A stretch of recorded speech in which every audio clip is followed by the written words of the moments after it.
والله الذي لا إله إلا هو.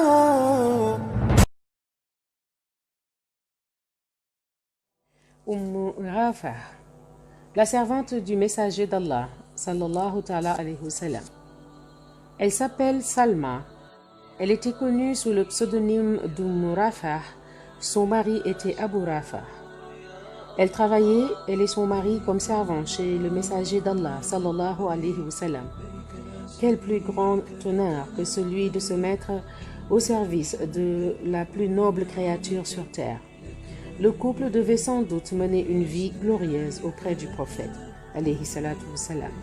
Salma et son époux Abu Rafah s'étaient soumis à l'islam lorsqu'ils furent en compagnie du messager d'Allah, alayhi salatu wa sallam, en Mecque. Ils furent donc parmi les premiers témoins de la naissance de la religion d'Allah.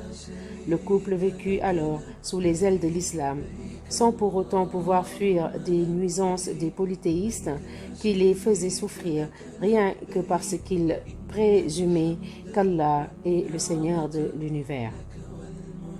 Salma était au service du prophète, alayhi salatu wa sallam, et des membres de son honorable famille.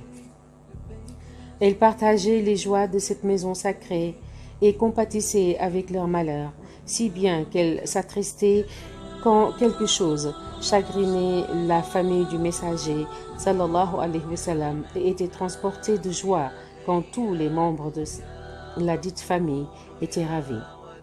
Par ailleurs, lorsque Khadija, la mère des croyants, accouchait d'un enfant, elle demandait l'aide Rafah. Et quand Fatima el-Zahra devait subir les douleurs d'enfantement, elle appelait Rafah et accourait en hâte pour la soutenir. On dirait qu'elle était devenue un membre de la famille qui devait subir aussi bien les moments de joie que les moments de tristesse. Lorsque Rafah apprit que l'oncle du messager d'Allah, alayhi salatu wa sallam, Hamza ben Abul Muttalib, s'était soumis à l'islam, elle fut habillée en bonheur, car la conversion de cet homme à la religion d'Allah constituait une force pour le prophète, sallallahu alayhi wa sallam. On raconte que le plus mécréant chef de la tribu de Quraysh, Abu al-Hakam, connu par Abu Jahl, avait une fois insulté le neveu de Hamza, le messager d'Allah, alayhi salatu wa sallam, et que lorsque Hamza eut vent de cela, il lui donna un coup violent et lui dit: « Tu oses insulter mon neveu alors que je me suis soumis à sa religion et que j'ai suivi son appel ?» Et quand les fils d'Abu Jahl approchèrent pour secourir leur père, ce dernier leur dit: « Laissez-le faire. J'ai grossièrement insulté son neveu. » Cet événement était à la base de la soumission de Hamza à l'islam. Le messager d'Allah, sallallahu alayhi wa sallam, fut fier de cela, surtout que son oncle lui prêtait main forte et était pour lui un solide appui moral et physique. Le prophète, alayhi salatu wa sallam, la soutient. Salman prit cette habitude de guérir les plaies du messager, sallallahu alayhi wa sallam, quand il se blessait, et lui, à son tour, la défendait et faisait prévaloir ses droits quand elle avait raison. À ce propos, Aïcha, qu'Allah soit satisfait d'elle, raconte: un jour, Salma, l'épouse d'Abu Rafah, la servante du messager d'Allah, sallallahu alayhi wa sallam, vint se plaindre de son mari auprès du prophète. Elle lui dit: « Ô messager d'Allah, il me bat. » Et le prophète demanda alors à Abu Rafah: « Mais pourquoi tu la frappes donc, Abu Rafah ?» L'autre lui fit: « Elle me nuit, messager d'Allah. » Puis le messager s'adressa à Salma en lui disant: « En quoi tu le nuis, Salma ?» Et elle lui répondit: « Je ne lui ai rien fait. Il a seulement pété alors qu'il était en train de lever la salade et je lui ai dit: Abu Rafah, Le prophète sallallahu alayhi wa sallam avait ordonné les musulmans de faire leurs ablutions si jamais ils auraient pété au cours de leur prière. Et il s'est mis alors à me battre. Le messager d'Allah sallallahu alayhi wa sallam sourit et dit: Oh Abu Rafa, mais elle ne t'a ordonné qu'à faire du bien. Dans un autre récit, on cite que le messager sallallahu alayhi wa sallam dit au mari de Salma: ne la frappe plus, Abu Rafa. Ainsi, le prophète alayhi salatu wa sallam s'était mis du côté de Salma, car tout simplement, elle avait raison et qui fut meilleure que lui pour défendre les droits. Qu'Allah soit miséricordieux envers Rafah et Abu Rafa, eux qui ont veillé à servir son messager, alayhi salatu wassalam. Récit de Han bint Abi Talib. Son lien de parenté au prophète, alayhi salatu wassalam. Farita est son vrai nom. Son père fut l'oncle du prophète, alayhi salatu wassalam, Abu Talib ben Abdul Muttalib, alors que sa mère était Fatim ben Hassad.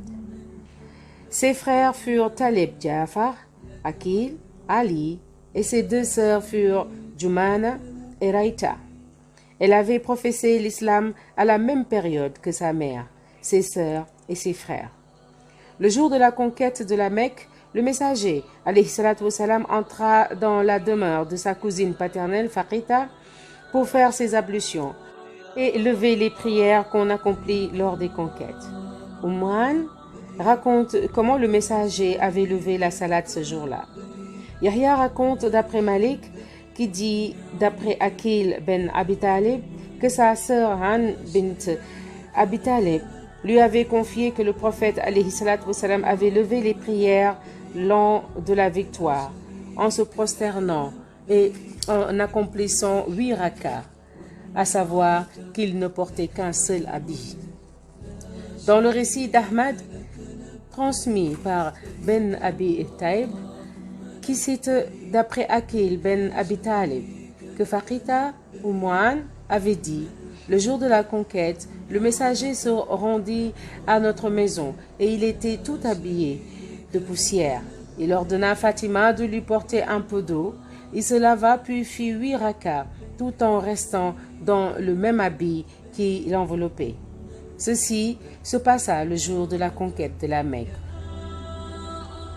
Ses fiançailles avec le prophète, alayhi salatu wassalam, et la résiliation avec motif.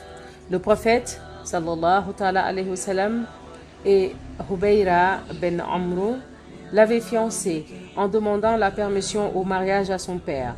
Or, Abu Talib finit par la marier à Hubayra. Par la suite, le messager d'Allah alayhi salatu wassalam avait blâmé Abu Talib pour cela en lui disant: ô neveu, nous avons bien fait de les marier, ils conviennent ensemble.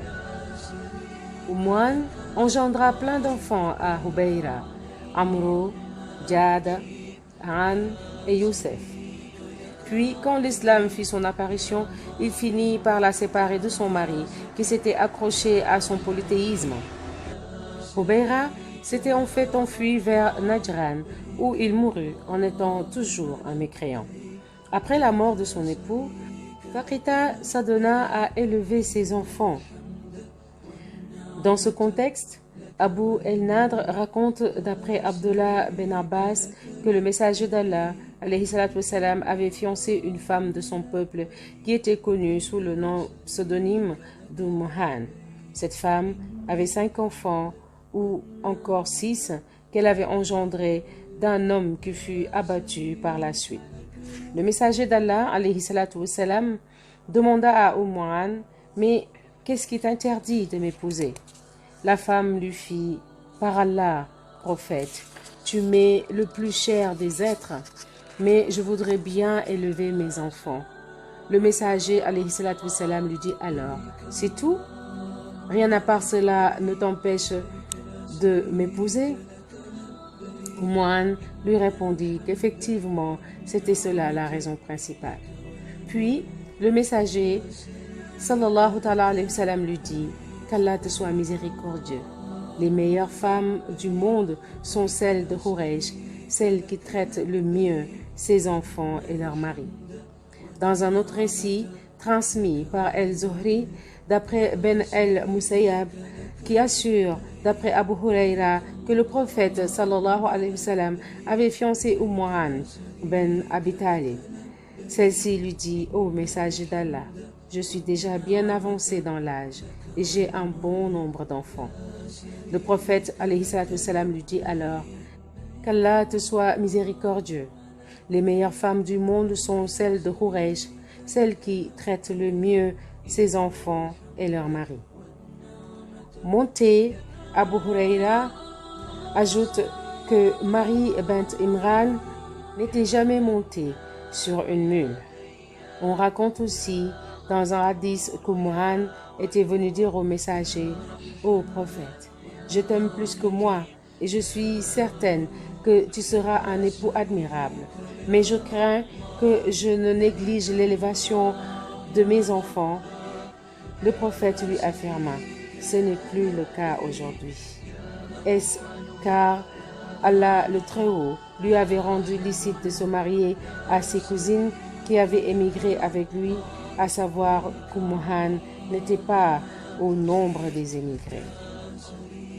La place vertueuse qu'occupe la femme dans la religion de l'islam.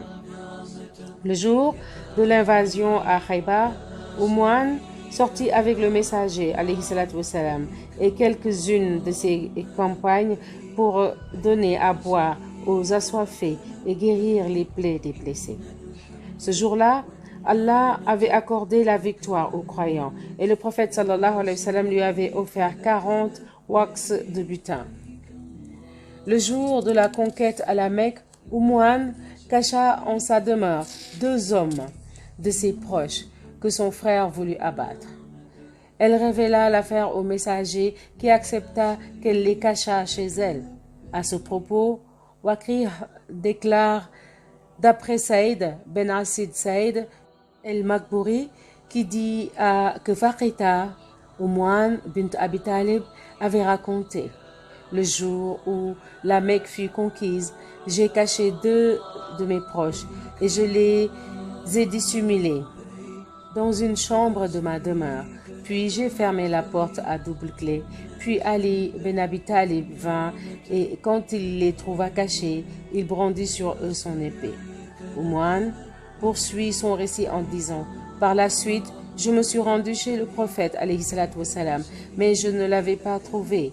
Je rencontrai Fatima, qui fut plus sévère avec moi que son mari. Puis le messager arriva et il était tout couvert de poussière. Je lui racontai ce qui s'était passé. Il me dit: ne crains rien, il ne serait guère tué.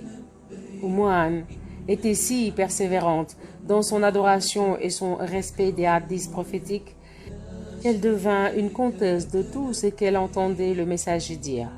Les livres de la biographie de Mohammed alayhi salatu wassalam avaient mentionné 40 hadiths qu'Umm avait cités et qui furent transmis par Ben Abi Layla et Urwa ben el-Zubayr. À l'année 50 de l'Hégire, Umm trépassa, qu'Allah lui soit miséricordieux et la rétribue excellemment. La prochaine lecture se fera sur les récits de Zainab ben Abu Salama, Umama ben Abi el-As, Atika ben Zayd, Inch'Allah.